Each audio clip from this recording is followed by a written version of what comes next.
e entrei no quarto. Quando eu entrei no quarto, meu esposo estava caído em cima da cama. Ele tinha 33 anos, ele estava caído como que de bruço, em cima da neném, daqui para baixo. A neném daqui para cima estava deitadinha, mas sobre as pernas dela. Sim. Ele tinha caído para frente, sentado. Aí eu entrei, o quarto ainda com pouca luz, eu falei para ele, Edu, você deitou errado, você está por cima da neném, deita direito. Ele não respondeu. Aí eu, Edu, você está em cima da criança, Edu, deita direito. Ele não respondeu. Aí eu acendi a luz, porque até então eu estava só com a iluminação do outro cômodo. Aí quando eu acendi a luz, eu percebi que ele não estava dormindo. O olho dele estava entreaberto, ele estava muito roxo, né? Aí eu peguei, vi que tinha acontecido alguma coisa. Eu comecei a gritar.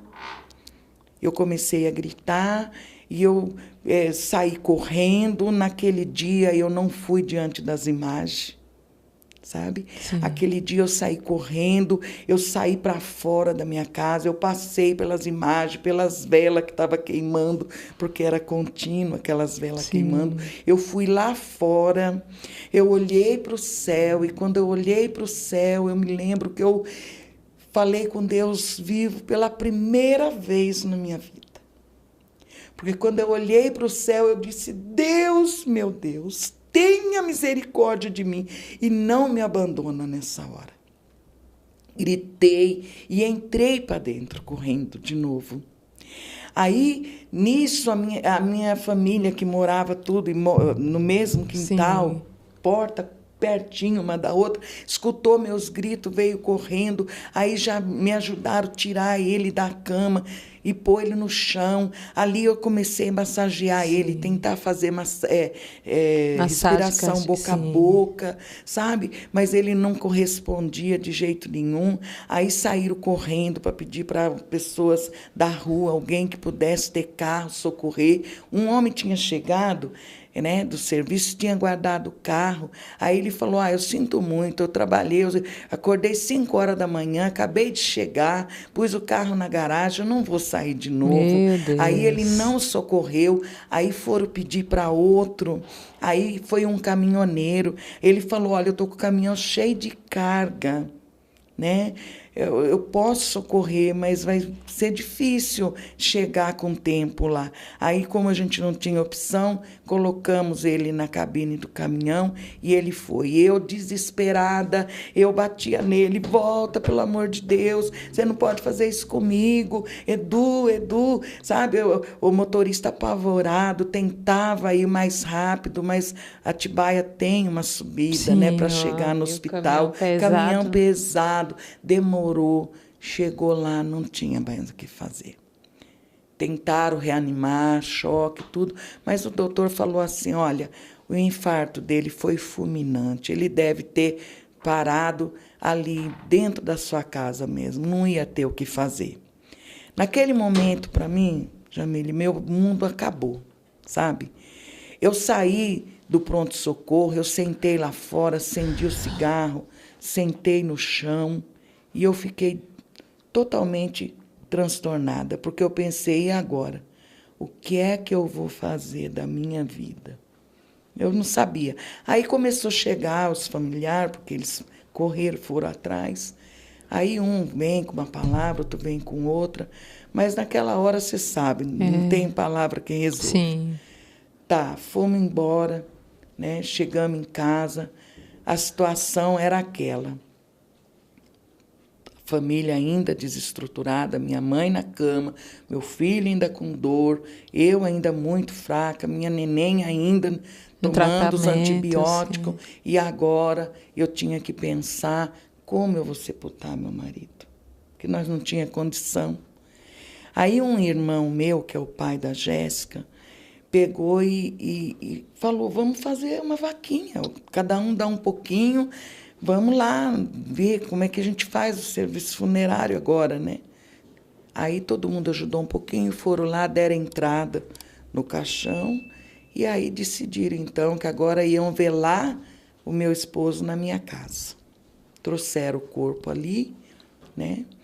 E eu estava ali, não aceitava que ele tinha morrido. Eu acho que eu devo ter surtado, provavelmente, porque para mim ele estava quente, para mim ele estava respirando.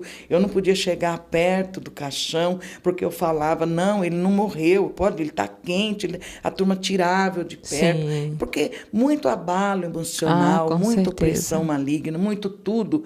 Então eu fiquei Fora de si, desorientada, sim. né? Resultado, chegou a hora do sepultamento, a gente foi, né, fazer o enterro, tudo. Também foi uma opressão muito grande na hora do sepultamento dele, porque na hora que a gente estava ali perto do caixão, né, que ia descer a sepultura, lá no fundo não perto de nós, graças a Deus, não perto de nós, mas lá no fundo do cemitério, teve uma revolta no mundo espiritual, porque levantou aquele rodemoinho novamente. E aquilo andou dentro do cemitério, levantou uma terra vermelha, uma fúria, sabe? E eu fiquei apavorada, eu fiquei com medo, porque a gente não tinha entendimento daquilo. Eu sabia que era uma coisa cercada pelo mal, sabe? E eu falei, meu Deus, tem misericórdia, o sangue de Jesus tem poder. Aí, enterrou o meu marido. Aí eu lembrei que ele tinha falado para mim antes, que ele tinha... não, para mim não, ele falou para o meu filho. Sim. Que ele, para o meu filho entregar para mim um papel para mim pegar a chave da porta, que ele tinha mandado fazer. Né? Ele falou, ó, dá para sua mãe que eu já mandei fazer. Parece que ele sabia que ia morrer, uma coisa horrível, sabe?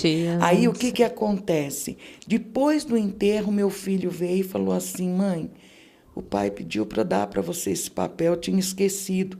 Meu filho tinha 7 anos, um tinha 7, outro tinha 5 anos e meio.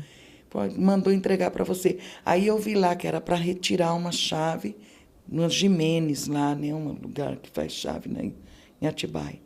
Aí eu falei, tá bom. Aí fui pegar a chave 2 dias depois. A mulher perguntou para mim, como é que ele está? Eu falei, ele faleceu. Ela falou, nossa, então era ele mesmo, porque eu vi uns papéis jogados por aí, né, com o nome dele, e eu lembrei que ele encomendou a chave. Meus pêsames, então, né? E me entregou a chave. Quando ela me entregou a chave, o número da chave era o número da sepultura dele. 122. Eu fiquei desnorteada. O chão saiu de debaixo dos meus pés. Eu falei, o que está acontecendo comigo? Meu Deus, o que é isso na minha vida? Aí eu falei, não, Deus me livre, eu tenho que ir para a igreja. Eu vou para a igreja. Isso não é normal. Isso que está acontecendo é alguma coisa muito mal, muito ruim. Eu preciso de ajuda. Aí eu decidi que eu ia para a igreja. Tá. Passou. Isso foi... Meu marido morreu na quarta. Na quinta eu fui buscar a chave, porque eu precisava da chave para fechar a porta. Passou sexta, sábado, no domingo eu fui na igreja pela primeira vez. Pensa numa mulher que passou luta para ir para a igreja. Agora eu estou falando da igreja evangélica. Sim. Peguei minha criança, chamei meus parentes que falou que ia, eles foram mesmo, e a gente foi para a igreja. Quando chego na igreja, na porta da igreja, até era a igreja quadrangular na época, a igreja que o meu irmão frequentava, eu travei na porta da igreja. Aí era como, entro ou não entro? Eu acho que eu não vou entrar. Não, mas eu vim para entrar. Ai, mas é melhor eu não entrar. Não, mas eu vou entrar. Já era uma força maligna tentando me impedir. Mas aí eu decidi, eu vou entrar. Entrei, sentei logo na porta, né? Primeiro banco perto da porta, o último banco do altar para cá. Fiquei ali quietinha. Quando eu entrei, estava tendo um culto de Santa Ceia. O pastor estava pregando, tinha acabado de pregar, melhor dizendo, desceu na mesa, no lugar que ficava a mesa, né, que a mesa ficava embaixo. Estavam as diaconisas, Até, inclusive, até hoje eu faço isso na nossa igreja.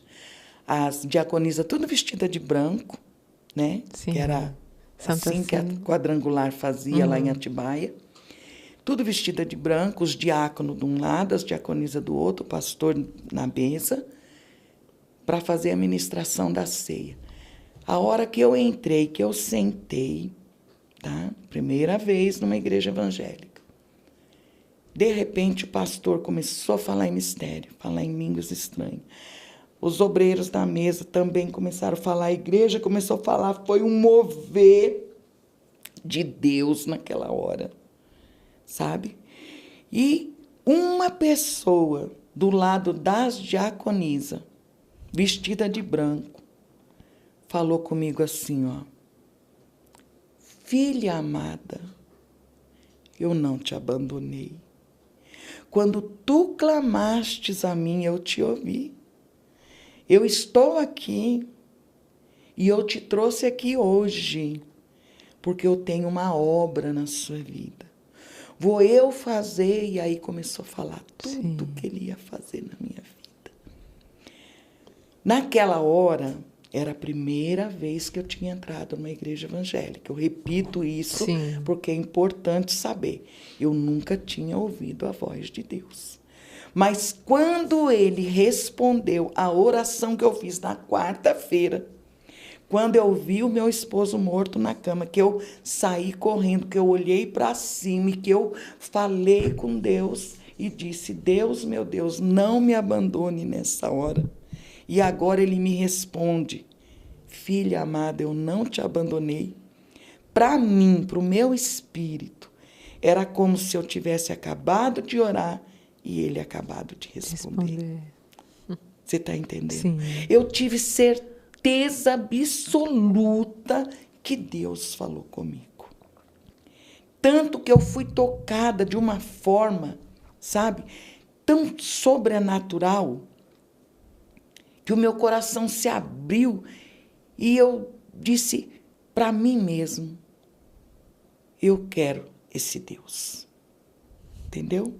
Aí deu seguimento na Santa Ceia, o pastor subiu no púlpito novamente, terminou o que ele estava fazendo, fez o apelo: quem quer aceitar Jesus?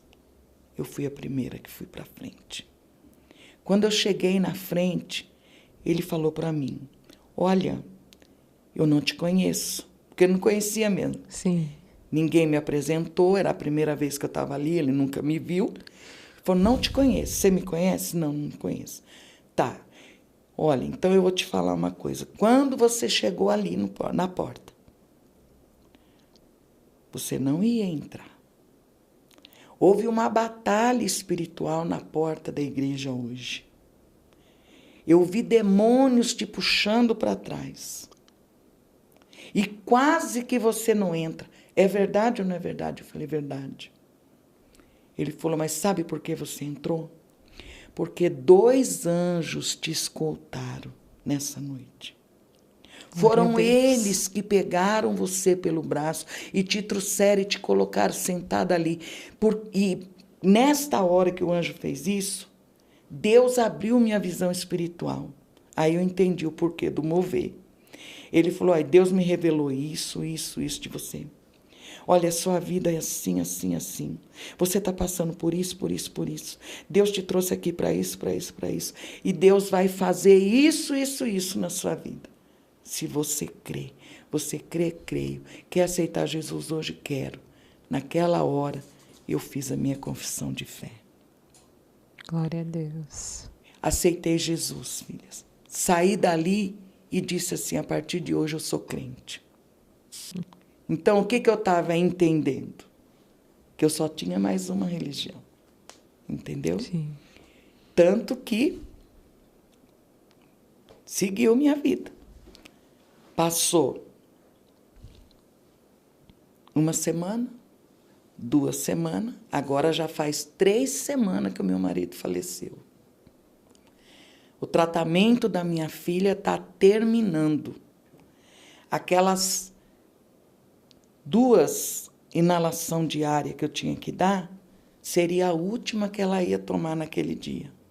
porque eu já tinha levado ela cedo, ela tinha um retorno com o pediatra, e aí ele ia dar alta e ia ficar tudo bem para mim e para ela.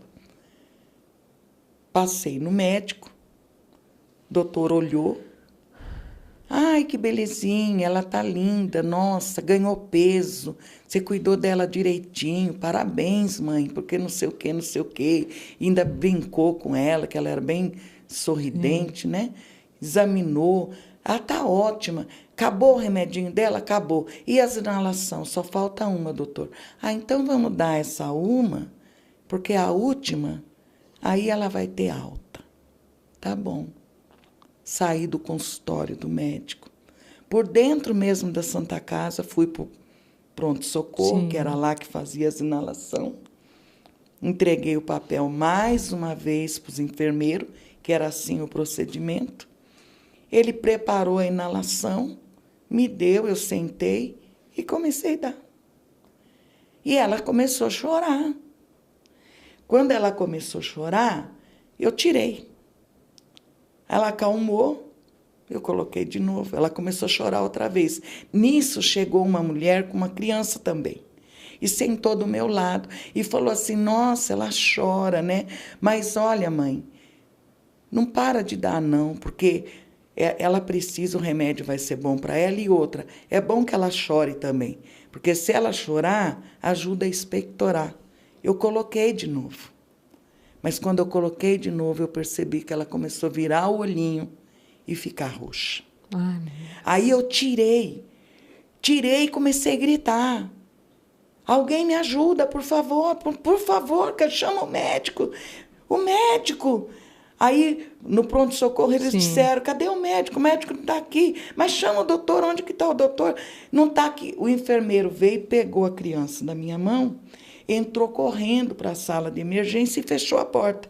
No desespero, eu saí correndo, desci a rampa todinha, fui lá embaixo no ambulatório do médico, pediatra, que tinha acabado de ver ela, e falei, entrei, ele estava atendendo, eu falei, doutor, pelo amor de Deus, socorre, minha filha está morrendo. Ele largou a pessoa que estava lá, subiu correndo, chegou antes de mim na sala de emergência, fechou a porta e ficou lá. E eu fiquei esperando. Parecia uma eternidade. Daqui a pouco o doutor sai.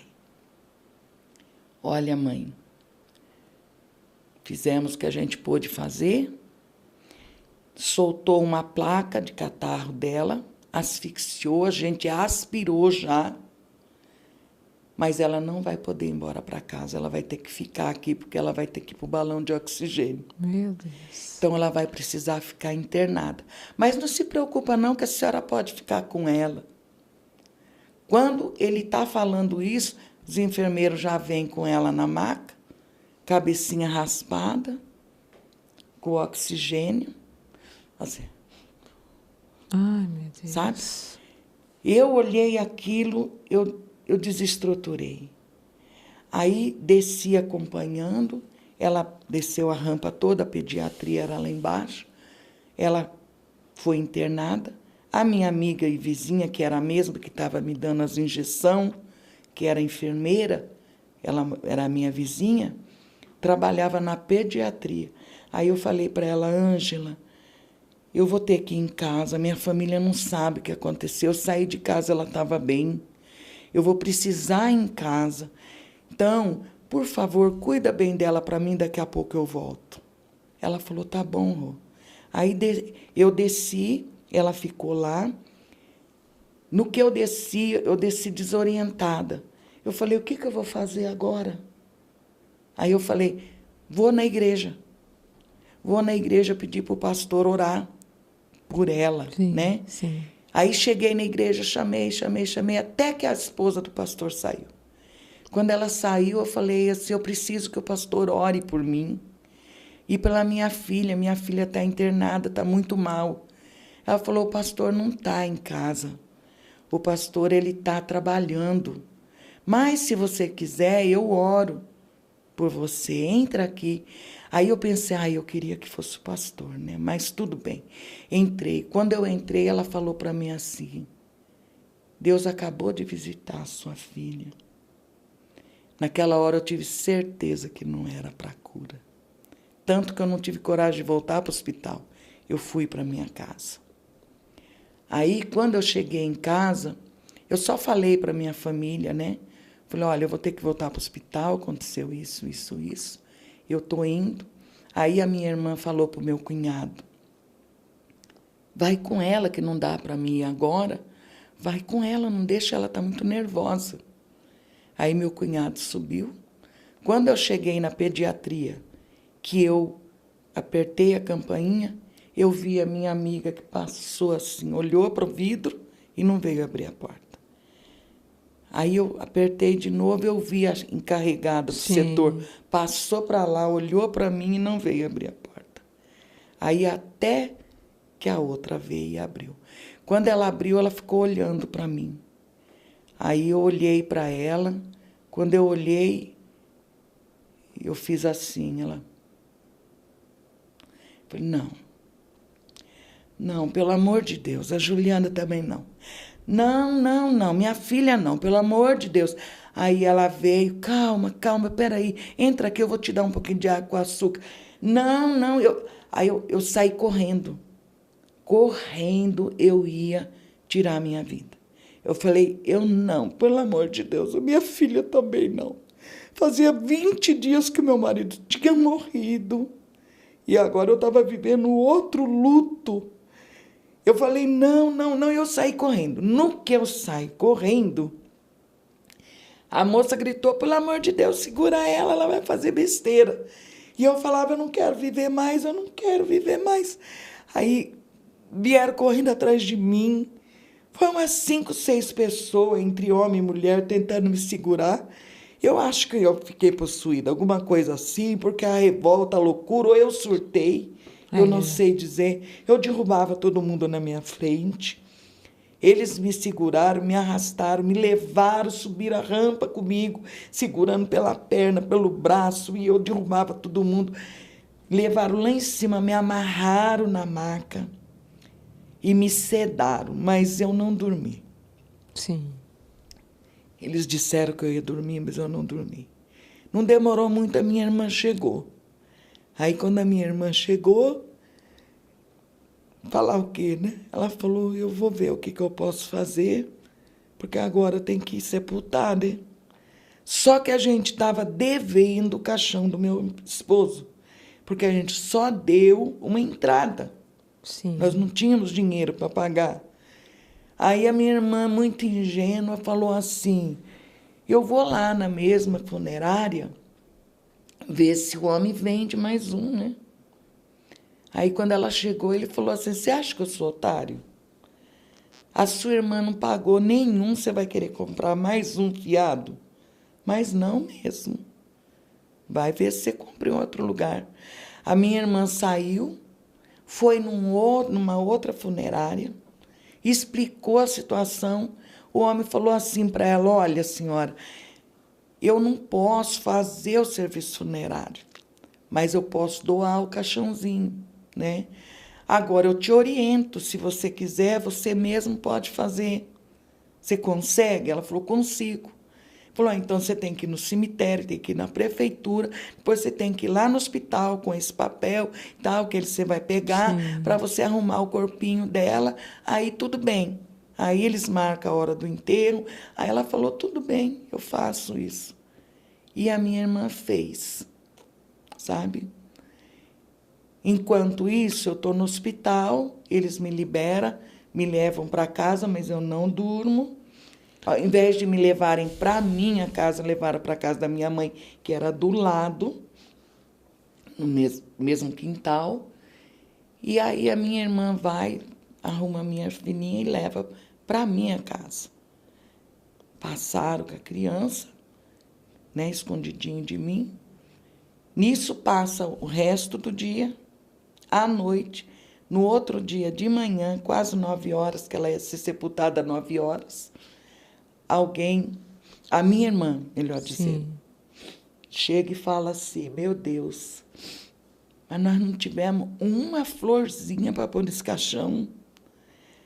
Pelo amor de Deus, vai lá, criançada, anda aí para a rua, vê se vocês vê o jardim das pessoas aí, se alguém tem uma florzinha, pega alguma coisa, um raminho verde, alguma coisa para pôr aqui, porque a criança foi velada dentro do caixão, só com a roupinha, não tinha uma florzinha em cima. A gente não tinha dinheiro para nada. Aí as crianças saíram, uma vizinha ficou com dó, deu dinheiro para comprar um maço de crisântemo. Eles arrumadinho, então quer dizer, eu não vi ela sem flor, mas eu sei que arrumaram a flor umas 2 horas antes do sepultamento só. Aí quando ela estava arrumadinha, me vieram falar para mim se eu queria ver. Eu falava que achava que não. Eu acho que eu não aguento. Não, mas você precisa ver, porque se você não ver, depois você não vai se perdoar. Vai lá ver, ela tá linda, ela tá linda. Ela tá parecendo um anjinho, ela tá que nem que ela estivesse dormindo. E eu existi ainda, mas aí acabei que eu fui. Sim. Acabei de ver ela fechar o caixãozinho, que estava na hora de sepultar, de levar para o cemitério. Aí, obviamente, quem vai me acompanhar praticamente estava me carregando, porque eu estava até mole para andar. Fomos sepultar ela. Quando chega lá no cemitério, sepulta ela, para mim, naquela hora, me enterraram, sabe? Porque eu falei, meu Deus, era só o que faltava para mim. O que eu vou fazer na minha vida? Aí a minha irmã, que mora em São Paulo, ela falou para mim assim, não volta para sua casa, Rô. Porque o cheiro do luto, a presença da morte, aquela coisa ruim, estava ali, sabe? A gente sabe que estava ali um peso espiritual. Ela falou, vamos daqui mesmo para minha casa, você e as crianças. Aí eu falei, não, mas eu não quero deixar minha mãe. Ela falou, nós leva a mãe também. Mas minha mãe está doente. Não, mas mesmo assim, a gente vai levar a mãe doente mesmo. Vamos para minha casa, fica um pouquinho lá, depois você volta. Sabe quando você está sem poder de decisão, sem nada? Eu falei, vamos. Então eu fui. Só pegamos a roupa e fomos. Nem documento das crianças eu levei. Fui para a casa dela. Mas pensa numa mulher que não comia, não bebia, não dormia. Eu só chorava. Só chorava o tempo todo. Passou 1 dia, 2 dias, 3 dias. Eu só chorando. A minha irmã falou, eu arrependi de trazer você aqui, Rô. Porque eu não sei o que fazer com você. Você não para de chorar e eu não sei o que fazer. Eu estou desesperada. Aí eu falei para ela assim... Não, daí ela falou para mim assim, pior é que eu não sei o que dizer para você. Não tenho nem palavra. Ela falou, faz o seguinte, ó. Pegou em cima do guarda-roupa dela uma Bíblia, um Novo Testamento. Sim. E ela falou para mim assim, eu ganhei esse livro do nosso irmão. Quando ele foi para a igreja, ele ganhou, ele me deu. Ele falou para mim que é muito bom, que é de Deus, que é, acho que é a Bíblia, alguma coisa assim. Ela falou, então, eu vou dar para você, você procura ler, quem sabe aqui você vê alguma coisa que te ajuda. Aí eu peguei. Pensa numa mulher que leu o Novo Testamento, acho que umas 2 vezes em 3 dias. Sabe? Eu lia, depois eu voltava, lia. Aí eu falei, e aquelas palavras, ela entrava no meu coração. E eu reconhecia o mundo espiritual, aquele contato, aquela coisa da primeira vez que eu entrei na igreja. Aí eu falei assim, eu quero ir na igreja, Tere. Me leva na igreja. Ela falou para mim assim, olha, eu não conheço nenhuma igreja aqui. A única igreja que eu conheço mais perto é lá na Praça da Sé, a catedral. Eu falei, não, Tere, eu não quero ir numa igreja católica. Eu quero ir numa igreja evangélica. Ela falou, piorou. Se eu sou católica, não sei onde tem uma igreja, né? Ela não eu vou sabia. saber a outra. Aí eu comecei a chorar de novo. Aí ela falou assim, olha, não precisa chorar. Você quer ir numa igreja? Eu prometo para você que eu vou te levar numa igreja. Eu vou ter que sair e procurar uma igreja. Ela foi, bateu na porta da casa da vizinha dela e falou para ela: Dona Maria, a senhora sabe onde tem uma igreja evangélica? Ela falou: sei, minha filha. Sabe? Ai, que bom. Ela falou: sei, a minha. Mas a senhora é crente? Eu sou, você não sabia? Não, eu moro 5 anos, que a senhora nunca falou para mim que era crente. Eu não sabia que a senhora era crente. Ela falou: eu sou, filha, eu sou da Assembleia de Deus Madureira, da Vila Diva. Aí a minha irmã falou assim: bom, também isso não importa. A senhora pode levar a minha irmã, que a minha irmã está passando? Ela falou: posso, só que vai ter culto só amanhã às 3 horas, que é culto das irmãs, círculo de oração. Hoje não tem. Aí, era uma segunda-feira, seria uma terça-feira à tarde. Aí a minha irmã falou, eu falei: não tem problema, a gente vai amanhã. Aí fomos. Cheguei, sentei novamente no banco próximo da porta. Porque eu acho que o inimigo já punha ali mesmo para falar assim: ó, qualquer coisa você já levanta e sai, ninguém te segura. Já sai correndo, né? Porque sempre eu procurava o banco da porta. Aí eu tô lá. De repente, Deus começa a mover aquele culto. Muita unção, muita presença. Deus usando a mulher que estava pregando, sabe? Revelando, trazendo profecia. E, de repente, a mulher sai lá do altar e vem. E começa a entregar para um, para outro. E eu ali em espírito de oração, e de repente eu peguei no meu pensamento, eu só falei assim: Deus, fala comigo, Senhor, fala comigo, eu preciso ouvir a sua voz, em pensamento. Sim. Quando eu falei isso, ela já tinha entregado para uns 3, 4, e ia voltando para o altar. Ela virou e olhou fixo em mim. E veio marchando, sabe? Apontou o dedo para mim e disse assim: ó, porque tu crestes em mim e porque tu buscastes a mim, eu vou lá agora e vou expulsá-lo. Ele está lá, sentado na sua porta. Por isso tanta dor e tanto sofrimento.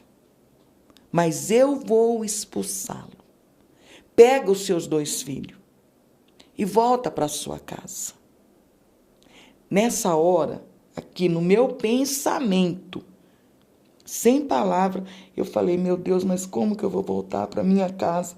Eu não tenho nada para dar para os meus filhos dentro de casa, porque meu marido era pedreiro, trabalhava por semana.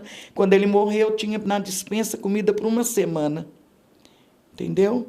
Sim. Já fazia 3 semanas que ele tinha morrido, já não tinha mais nada.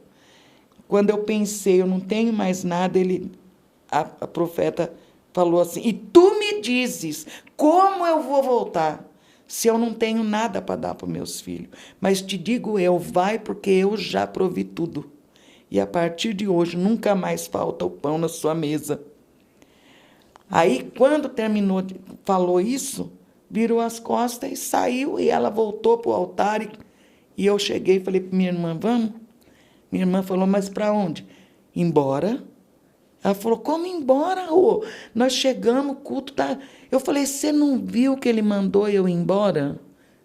Aí ela falou: não, eu vi que a mulher falou isso aí para você, mas... Eu falei: Terezinha, você não entendeu nada. É Deus que usou ela. E ele falou para mim ir embora, eu quero ir embora. Aí ela pegou e falou assim para a mulher que levou nós: ó, eu vou embora, que ela não tá legal, tá? Aí a minha irmã falou: nossa, você me fez passar vergonha. Você me fez pedir para a mulher te trazer, agora você quer ir embora. Eu falei: Terezinha, eu preciso ir embora. Ela falou assim: então vamos. Eu falei: não, mas você não entendeu. Não é ir embora para a sua casa, é ir embora para a minha. Ela falou: Rô, pelo amor de Deus, não me dá trabalho. Como que eu vou te levar embora? Nós não temos dinheiro, você veio sem documento, você não trouxe documento para as crianças.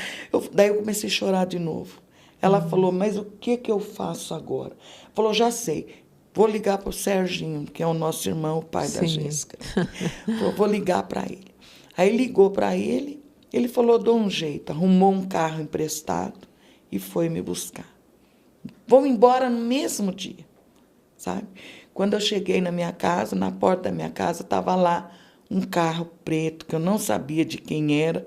Eu pensei, quem será que está na minha casa?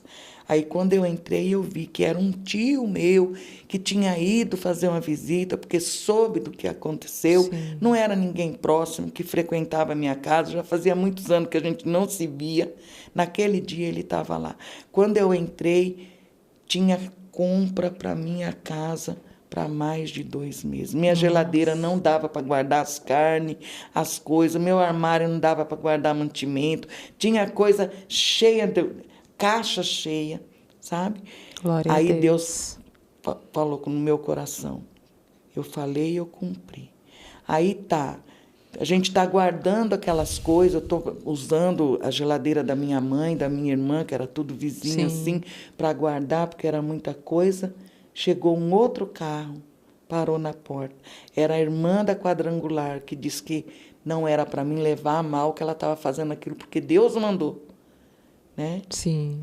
Aí descarregou o carro, mais 3 caixas de compra. Meu Deus. Aí, mais uma vez, Deus falou, sou ou não sou fiel?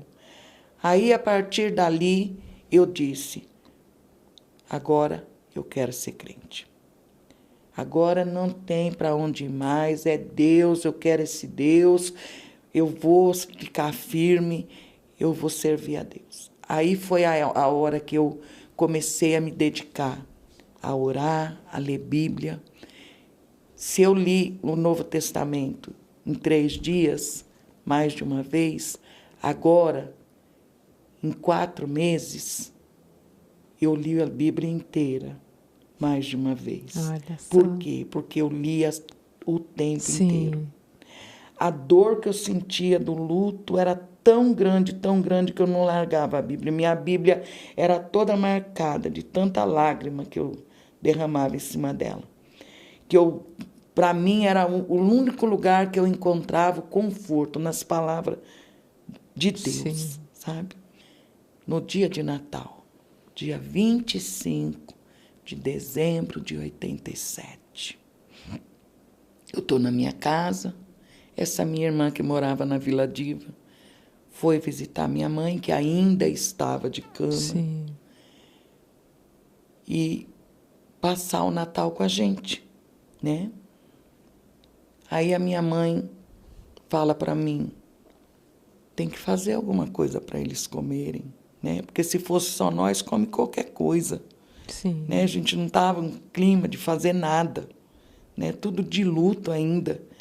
Aí a minha mãe disse, mas eles vieram, então é chato, né?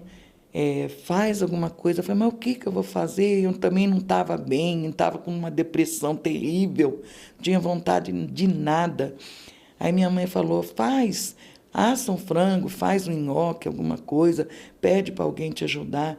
Aí tá bom, então vamos fazer, né? Por causa deles mais do que por mim, eu não estava com espírito Sim. de festa, de nada disso.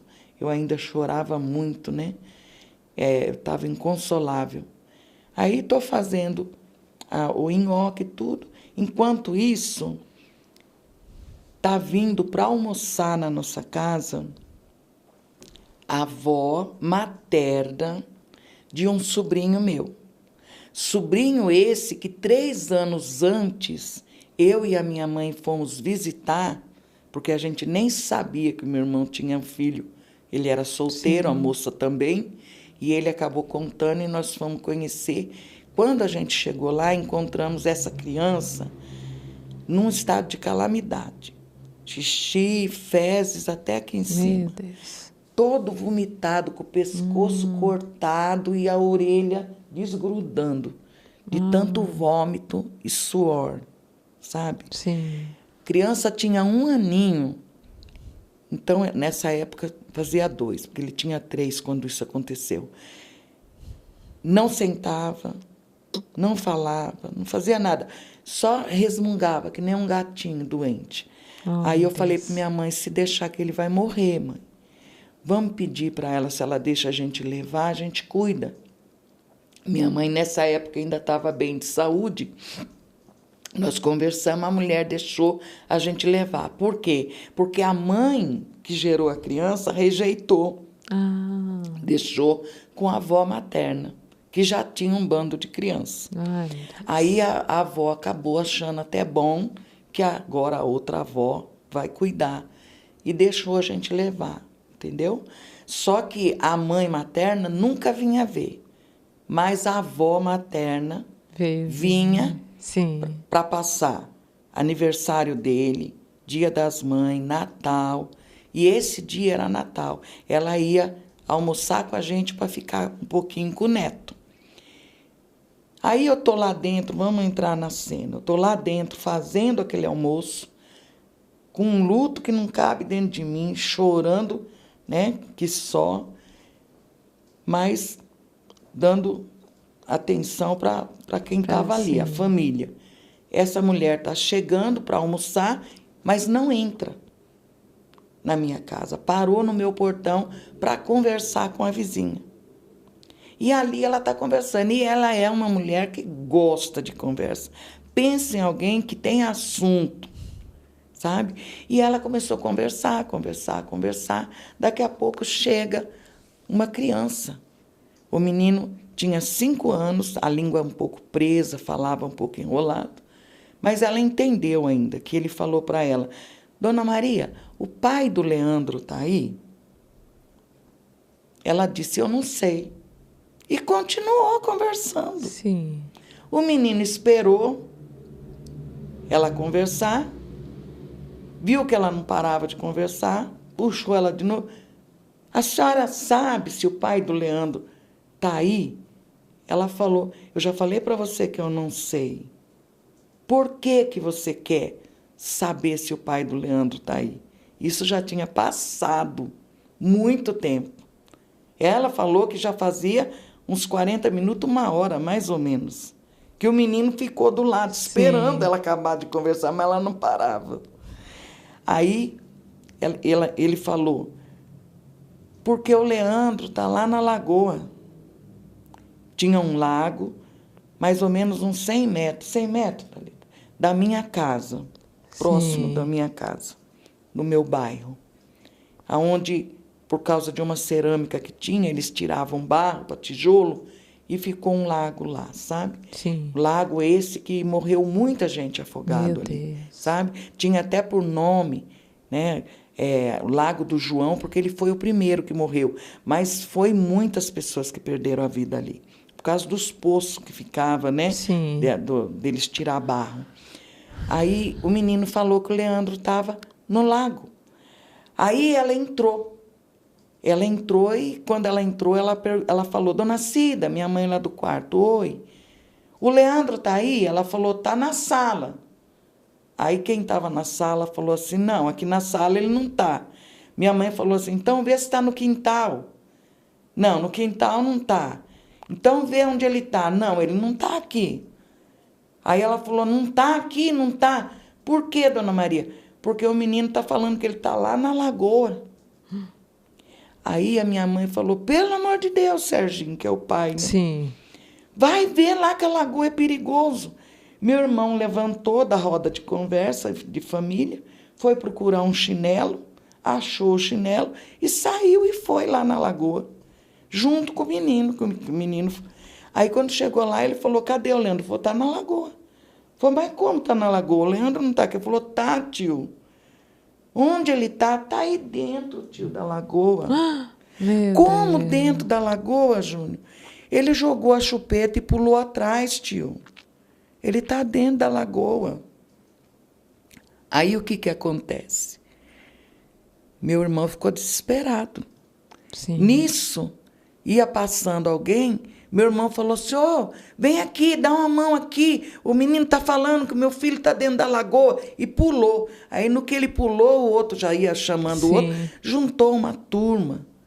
Acho que uns 4 homens mergulhando e procurando o corpo do menino. Meu Deus. Demorou para achar. Até que acharam, lá no meio do lago, estava enroscado numa toceira, ele estava boiando, com as 2 mãozinhas assim, o pezinho com o rosto totalmente na água, preso numa toceira. Aí meu irmão tirou ele de lá, que era o pai dele, Sim. né? Tirou para fora, tentaram reanimar, não tinha sinal vital nenhum. Eles, respiração boca a boca, massagem, toda aquela coisa, saía muita água e saibo, né, que é o barro, né, a argila da boca dele. Ele estava com o olho aberto, vidrado, assim, expressão da morte já, né? Aí não conseguiram nenhum resultado. Meu irmão pegou ele por aqui, nesse braço, Sim. veio trazendo ele veio largadinho assim, preso pela cintura. Aí que foram contar para mim e para minha mãe. Porque até então nós não sabíamos. Sim. Minha mãe estava na cama e eu estava na cozinha, enquanto a família estava lá fora. Quando contaram para nós, que falaram assim, que foi a própria avó materna que entrou aos gritos, falando que o Leandro tinha se afogado, eu lembro que eu estava com o avental, com a mão cheia de trigo, eu saí correndo, passava o trigo no rosto, eu falava, não, meu Deus, pelo amor de Deus, não, Senhor, isso não está acontecendo de novo, não pode ser. Aí eu saí correndo, minha casa tem um corredor de 35 metros, para mim chegar até na rua, quase eu caio, minhas pernas amoleciam. Quando eu cheguei no portão, praticamente o meu irmão chegou junto. Meu irmão só olhou para mim e balançou a cabeça assim. Aí eu fui e peguei o menino no meu colo. Quando eu peguei o menino no meu colo, começaram a falar, não deixa ela pegar, não, coitada, o marido dela morreu há pouco tempo, a filha dela também, não deixa não, tira dela. Tiraram da minha mão. Quando tiraram a criança da minha mão, eu lembro que eu caí de joelho. A minha rua ainda naquela época não era asfaltada. Eu caí de joelho em cima das pedras, mas eu nem me importei, ralei tudo o joelho. E eu comecei a orar, eu levantei minha mão, ali aglomerou pessoas, porque minha rua é uma rua sem saída. Quem escutava os gritos começou a sair tudo para fora, né? As famílias que estavam ali com visita, começou a aglomerar todo mundo, sabe? Aí eu comecei a orar e na hora que eu estava orando, eu me lembrava de tudo que eu tinha lido na Bíblia, aqueles 4 meses que eu li o tempo todo, dia e noite, de madrugada, qualquer hora. E eu comecei a falar, Deus, tenha misericórdia, Senhor. Deus, antes eu não te conhecia, mas agora eu te conheço. Senhor, tenha misericórdia, Deus, Senhor, não permita isso acontecer com a gente de novo. Senhor, a tua palavra diz, Senhor, ó Deus, que aquele que crê verá a tua glória. Tua palavra diz que não existe nada impossível para o Senhor. Deus, eu li na tua palavra, Senhor. Ó Deus, lá em Samuel capítulo 2, tem um versículo que diz que o Senhor é o Deus que faz descer a sepultura e faz tornar subir. Eu creio. Também diz na tua palavra, em Hebreus 13:8, que Jesus Cristo é o mesmo de ontem, de hoje, de eternamente. E se o Senhor fez no passado, eu sei que o Senhor ainda pode fazer. Deus, em nome de Jesus, Pai, eu creio que se o Senhor ressuscitou a filha de Jairo, o Senhor pode ressuscitar o meu sobrinho. Se o Senhor ressuscitou o filho da viúva de Naim, o Senhor pode ressuscitar o meu sobrinho, Senhor. Deus, eu sei que já faz tempo que ele está na água, mas se o Senhor ressuscitou Lázaro com 4 dias de morto, o que é para o Senhor devolver a vida do meu sobrinho, Senhor? E ali, quando eu estava orando assim, né? Com essa fé, eu já não ouvia mais os gritos, o choro das pessoas, porque foi um alvoroço muito grande naquela hora, né? Já tinham colocado o corpinho da criança no chão, jogado uma jaqueta de couro em cima, cobrindo o rostinho dele todo, para ver o que ia fazer agora, quando a distância, como se fosse do teto aqui, ó. Sabe? Que eu não sei se fui eu que subi ou se foi o céu que desceu. Eu ouvi a voz de Deus que falou comigo. Levanta, vai até onde está o morto, porque eu vou glorificar o meu nome. Ore por ele. Naquela hora eu não fiquei em dúvida, eu não pensei assim, ai, foi Deus que falou, não foi, e se eu levantar nada acontecer? Não, aquela palavra, aquela voz que falou comigo me pôs de pé. Eu fui lá, tirei aquela jaqueta, peguei a criança no colo e comecei a orar. Quando eu comecei a orar, aquela voz falou comigo pela segunda vez e disse assim: repreenda o espírito da morte e chama ele pelo nome. Aí eu repreendi o espírito da morte e chamei Leandro. Quando eu chamei Leandro, ele fez... Ele já estava com o olho aberto, puxou o ar para dentro e ficou parado. Aí a voz falou comigo pela terceira vez: agora faça a respiração boca a boca, porque eu já dei a vida. Glória a Deus. Aí eu fazia a respiração boca a boca, eu chorava, eu falava em línguas, eu escutava gente gritando, falando: ele está vivo, ele voltou, leva para o hospital, arruma um carro. Quem tinha carro? Nós não tinha nem bicicleta.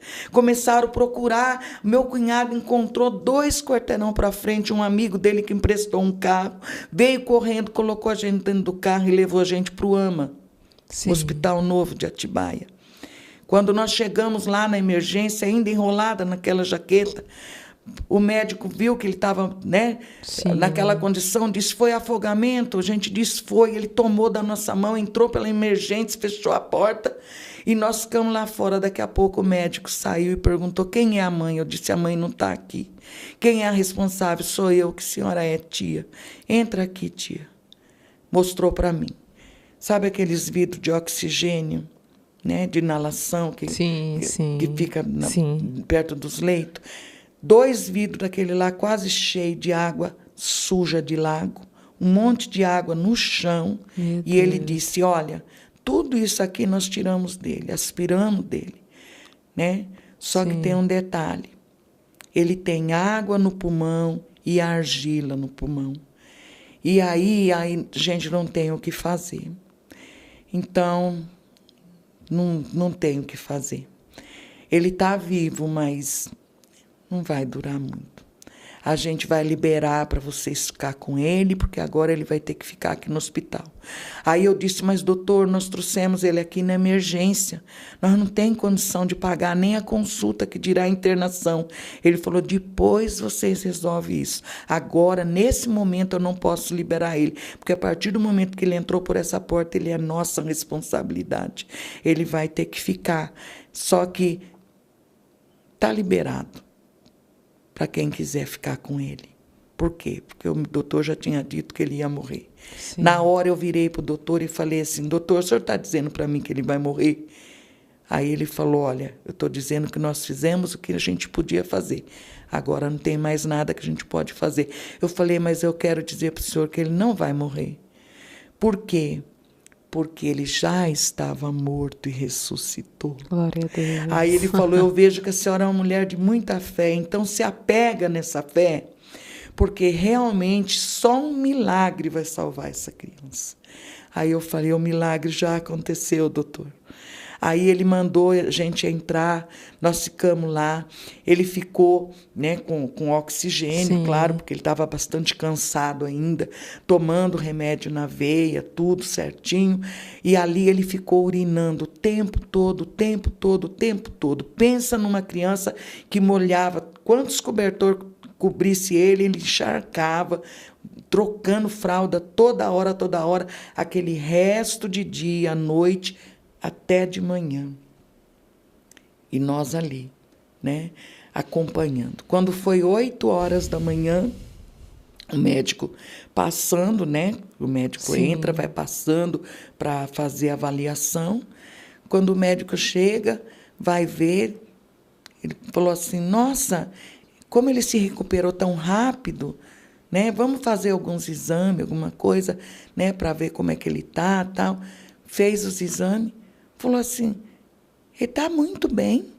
Falou: nem precisa ficar no hospital. Vou dar alta para ele. Falei: eu sabia. Deus é fiel. Glória Pegamos e fomos embora para casa. Só que ele foi embora para casa com as marcas da morte. Todos esses vasos aqui, todinho estourado. Ai, sabe? Deus. Muito estourado. Da palma da mão e da sola do pé. Eu perguntei, o doutor falou que foi por causa da asfixia. Sim. Né? Aí fomos para casa. Quando nós chegamos em casa, eu comentei com a minha família o seguinte: gente, não vamos comentar perto do Leandro o que ele passou. Deve ter sido traumático, muito forte para ele ter que passar por isso. Vamos deixar ele esquecer, porque ele só é uma criança. Então, se a gente for falar sobre essa fatalidade, vamos falar longe dele. De comum acordo, a minha família decidiu que não ia falar mais. Entramos no quarto, eu levei ele para minha mãe, que até então minha mãe estava na cama. Sim. Né? Que ele queria a mãe dele, né? Que era minha mãe. Coloquei ele lá, aí ele falou para mim assim, meu sobrinhada, tudo quando ia me chamar, ao invés, primeiro, antes de aprender a falar tia Rô, eles falavam tia Cô. Era o jeito deles me chamar. Tia Cô, oi. Eu fui no céu, ele falou. Você foi no céu, Léo? Aí deu aquela presença, aquela coisa em mim.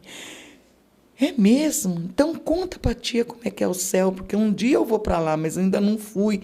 Eu não sei como é o céu. Aí ele pegou e falou para mim, tia, é assim. Abriu um tapetinho e eu entrei. Na linguagem da criança, né? Aí eu falei, entrou, mas entrou aonde? Ele falou assim, eu cheguei lá, tinha um homem de branco. Ele me pegou no colo e me levou na igreja. Eu falei, na igreja, Léo? Mas lá tem igreja? Ela falou, tem. Ele falou, tem. Você não sabia, tia? Tem. Eu falei, como é que é a igreja? Ela falou, é uma igreja, tia. Uma igreja que canta bastante, que nem a sua igreja. Canta muito. Só que eu não sei falar para você como é que canta. Mas tinha muita criança lá. Só tem uma coisa, tia. Lá todo mundo usa roupa da mesma cor. Falei, como? Branco. Falou, todo mundo. E é muita criança, mas só canta, tia. Eu falei, e depois você viu o quê? Ele falou, não. Depois ele só falou para mim que eu tinha que voltar e eu voltei. Aí eu falei, confirmação. Fui, dobrei o joelho. Estou falando isso no dia da alta dele. Dobrei o joelho, fui agradecer mais uma vez, porque eu já tinha agradecido o que Deus tinha feito. Sim. Falei, Senhor, eu já sabia que ele tinha ressuscitado, mas agora eu tenho certeza absoluta. Então eu quero te agradecer, Senhor, pelo Senhor ter devolvido a vida dele. Ele tinha quantos aninhos? 3. 3 aninhos. Aí foi quando Deus falou novamente comigo, mais uma vez, com voz audível, eu ouvi a voz de Deus dizendo, este é o primeiro de muitos milagres que eu vou fazer através da sua vida. Vai e faz a minha obra.